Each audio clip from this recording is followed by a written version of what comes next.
Emosyonal na umalis ng Makati City Hall si Makati Mayor Junjun Binay matapos bigong makakuha ng Temporary Restraining Order o TRO mula sa Court of Appeals laban sa ipinataw na suspension order ng Office of the Ombudsman kaugnay ng kasong graft sa umano'y maanumalyang konstruksyon ng Makati Science High School building.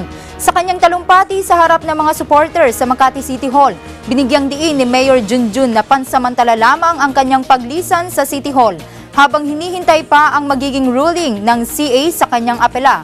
Ayon sa alkalde, ayaw na niyang may masaktan pa sa pagitan ng mga pulis at mga supporters kaya't mas minarapat nito na lumisan muna pansamantala sa Makati City Hall. Nilinaw rin ng alkalde na hindi ito nangangahulugan na isinusuko na niya ang laban.